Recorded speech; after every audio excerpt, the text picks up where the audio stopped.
Although we began our journey in the Chinese province of Qinghai, the entire region is ethnically Tibetan, including Qinghai, Sichuan, and parts of Yunnan provinces. Came down 27K from the bridge to a real nice camp on the left with a big clear stream coming in, a lot of prayer flags on the rocks here, and there's a little village right up here. Really ideal kind of camps. A little bit of a Yushu rafting community starting up here. A couple of the guys found out that we're coming in, and they asked us if they could join us to go through the tough gorge down here, the Tongqiasha Gorge, which starts about 40 kilometers downstream of the Shimenda Bridge. But here, we got these two guys here. So I'm gonna ask them, when Leo translating a little bit, can you ask them what are their names, where are they from, and how they got into rafting? 他就说想让你们说一下。 Born in Yushu and close to the Yangtze River. When they was child, they would like to play in the river and play the water. And when they grow up, they find many people come here to rafting to do that. And then they start to do that sport. What do they think about putting all the dams in the river? 就是你们觉得，就是在河流上就建这个。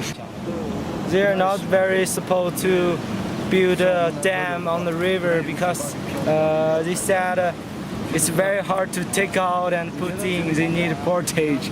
Yeah, hard work. And another side is it's not very good for the environment. Yeah, and we'll change the climate something.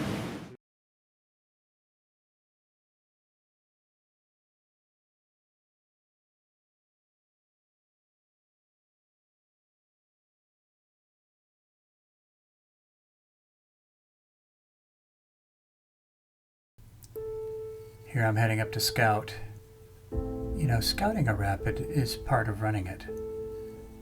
And the idea with a scout is to get as close as you can to the top of the rapid, but still far enough away that if you need to move across the river from where you stop to scout in order to make your line,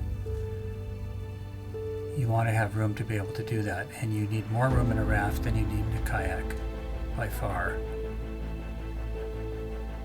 Now you can see in this rapid that there's a large rock in the middle that has a pretty large cushion coming off of it that's big enough to flip a raft. So if you went up against that, you could get flipped. So you want to stay off of that cushion and off of that rock. Now the more experienced rafters, they would go down the center channel where most of the water was going down the rapid, and they would wait, and then they would make their move right at the end, trusting their ability to get the raft moving. For me, the raft felt cumbersome and difficult to manage, and so I would try to make my move way too early. I would create problems for myself by getting offline way before I needed to and then running into other problems.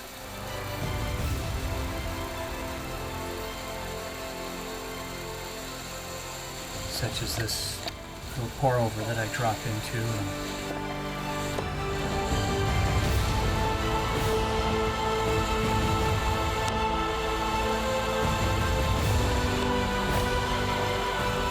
I was really happy to see how the cataract responded in there. It seemed fine, but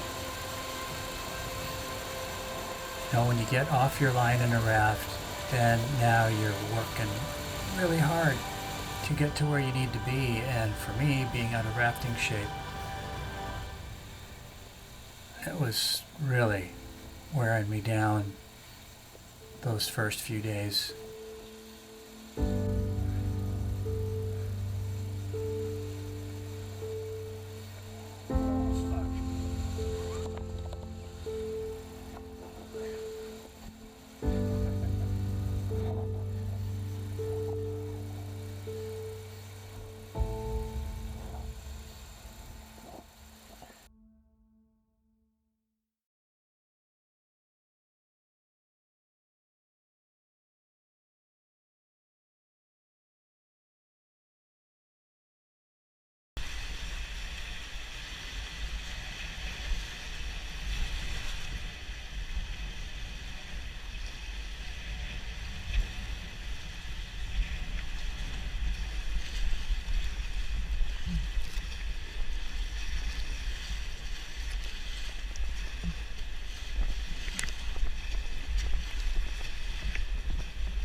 liking it.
So this looks like an ideal campsite, right? There's a nice sand beach. The terrain is fairly flat. It's easy to set up tents, set up a kitchen. But when we arrived here and were considering it as a place to camp, two of us had reservations about it. Sam Morrison, who was helping guide the group down as a kayaker, and I both expressed some reservations about camping in what appeared to be a sacred place. So Rocky went up to the village with the interpreter, and after a while they came back and said that they had gotten permission for us to camp there, as long as we were respectful. So we set up camp, we set up our tents, we made our kitchen. So we have our meal and we retire to our tents, and sometime in the middle of the night, I woke up and I had this strong feeling of a presence in the camp. Almost overwhelming, and that presence was malevolent.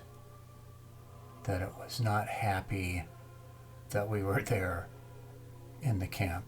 And I fell back asleep, and a little while later I had this dark dream that a local person had jumped onto my tent and landed on top of me. Not long after that, I had another nightmare that a local person had taken a very large rock and thrown it onto my tent. So, kind of disturbing, feelings of not being wanted there, of even to some degree, being attacked, even if it was in my mind. So the next morning, I started to talk about my nightmare, and Sam, the other guy who felt like we shouldn't be camping there because it was a sacred place, said that he had a nightmare about a woman coming into the camp who he described her as a banshee, and that he sat bolt upright in his tent, and he was actually terrified of this evil person or spirit that had come into the camp and was not happy that we were there.